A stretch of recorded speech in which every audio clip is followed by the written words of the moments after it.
Clifford Lynch, Director, Library Automation, University of California, opened his talk with the general observation that networked information constituted a difficult and elusive topic because it is something just starting to develop and not yet fully understood. Lynch contended that creating genuinely networked information was different from using networks as an access or dissemination vehicle and was more sophisticated and more subtle. He invited the members of the audience to extrapolate from what they heard about the preceding demonstration projects to what sort of a world of electronics information, scholarly, archival, cultural, etc., they wished to end up with 10 or 15 years from now. Lynch suggested that to extrapolate directly from these projects would produce unpleasant results. Putting the issue of CD-ROM in perspective before getting into generalities on networked information, Lynch observed that those engaged in multimedia today who wish to ship a product, so to say, probably do not have much choice except to use CD-ROM. Networked multimedia on a large scale basically does not yet work because the technology does not exist. For example, anybody who has tried moving images around over the internet knows that this is an exciting touch-and-go process, a fascinating and fertile area for experimentation, research, and development, but not something that one can become deeply enthusiastic about committing to production systems at this time. This situation will change, Lynch said. He differentiated CD-ROM from the practices that have been followed up to now in distributing data on CD-ROM. For Lynch, the problem with CD-ROM is not its portability or its slowness, but the two-edged sword of having the retrieval application and the user interface inextricably bound up with the data, which is the typical CD-ROM publication model. It is not a case of publishing data but of distributing a typically standalone, typically closed system, all software, user interface, and data on a little disk. Hence, all the between-disk navigational issues as well as the impossibility in most cases of integrating data on one disk with it on another. Most CD-ROM retrieval software does not network very gracefully at present. However, in the present world of immature standards and lack of understanding of what network information is or what the ground rules are for creating or using it, publishing information on a CD-ROM does add value in a very real sense. Lynch drew a contrast between CD-ROM and network pricing and in doing so highlighted something bizarre in information pricing. A large institution such as the University of California has vendors who will offer to sell information on CD-ROM for a price per year in 4 digits, but for the same data, e.g., an abstracting and indexing database, on magnetic tape, regardless of how many people may use it concurrently, will quote a price in 6 digits. What is packaged with the CD-ROM in one sense adds value, a complete access system, not just raw and refined information, although it is not generally perceived that way. This is because the access software, although it adds value, is viewed by some people, particularly in the university environment where there is a very heavy commitment to networking, as being developed in the wrong direction. Given the context, Lynch described the examples demonstrated as a set of insular information gems. Perseus, for example, offers nicely linked information, but would be very difficult to integrate with other databases. That is, to link together seamlessly with other source files from other sources. It resembles an island, and in this respect is similar to numerous standalone projects that are based on video disks. That is, on the single workstation concept. As scholarship evolves in a network environment, the paramount need will be to link databases. We must link personal databases to public databases, to group databases, in fairly seamless ways, which is extremely difficult in the environments under discussion with copies of databases proliferating all over the place. The notion of layering also struck Lynch as lurking in several of the projects demonstrated. Several databases in a sense constitute information archives without a significant amount of navigation built in. Educators, critics, and others will want the layered structure, one that defines or links paths through the layers to allow users to reach specific points. In Lynch's view, layering will become increasingly necessary, and not just within a single resource but across resources, e.g., tracing mythology and cultural themes across several classics databases as well as a database of Renaissance culture. This ability to organize resources, to build things out of multiple other things on the network or select pieces of it, represented for Lynch one of the key aspects of network information. Contending that information reuse constituted another significant issue, Lynch commended to the audience's attention project needs, i.e., National Engineering Education Delivery System. This project's objective is to produce a database of engineering courseware as well as the components that can be used to develop new courseware. In a number of the existing applications, Lynch said, the issue of reuse, how much one can take apart and reuse in other applications, was not being well considered. He also raised the issue of active versus passive use, one aspect of which is how much information will be manipulated locally by users. Most people, he argued, may do a little browsing and then will wish to print. Lynch was uncertain how these resources would be used by the vast majority of users in the network environment. Lynch next said a few words about text windows as a way of differentiating between network access and networked information. A number of the applications demonstrated at the workshop could be rewritten to use X across the network, so that one could run them from any X-capable device, a workstation, an X terminal, and transact with a database across the network. Although this opens up access a little, assuming one has enough network to handle it, it does not provide an interface to develop a program that conveniently integrates information from multiple databases. X is a viewing technology that has limits. In a real sense, it is just a graphical version of remote login across the network.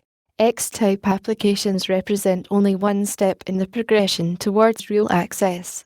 Lynch next discussed barriers to the distribution of networked multimedia information. The heart of the problem is a lack of standards to provide the ability for computers to talk to each other, retrieve information, and shuffle it around fairly casually. At the moment, little progress is being made on standards for networked information. For example, present standards do not cover images, digital voice, and digital video. A useful toolkit of exchange formats for basic texts is only now being assembled. The synchronization of content streams, i.e., synchronizing a voice track to a video track, establishing temporal relations between different components in a multimedia object, constitutes another issue for networked multimedia that is just beginning to receive attention. Underlying network protocols also need some work. Good, real-time delivery protocols on the internet do not yet exist. In Lynch's view, highly important in this context is the notion of networked digital object. It's the ability of one object on the network to point to another object, or component thereof, on the network. Serious bandwidth issues also exist. Lynch was uncertain if billion-bit per second networks would prove sufficient if numerous people ran video in parallel. Lynch concluded by offering an issue for database creators to consider, as well as several comments about what might constitute good trial multimedia experiments. In a networked information world, the database builder or service builder, publisher, does not exercise the same extensive control over the integrity of the presentation. Strange programs munch with one's data before the user sees it.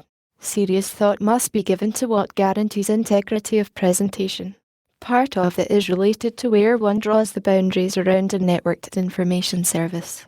This question of presentation integrity in client-server computing has not been stressed enough in the academic world, Lynch argued, though commercial service providers deal with it regularly. Concerning multimedia, Lynch observed that good multimedia at the moment is hideously expensive to produce. He recommended producing multimedia with either very high sale value, or multimedia with a very long lifespan, or multimedia that will have a very broad usage base and whose costs therefore can be amortized among large numbers of users. In this connection, historical and humanistically oriented material may be a good place to start, because it tends to have a longer lifespan than much of the scientific material, as well as a wider user base. Lynch noted, for example,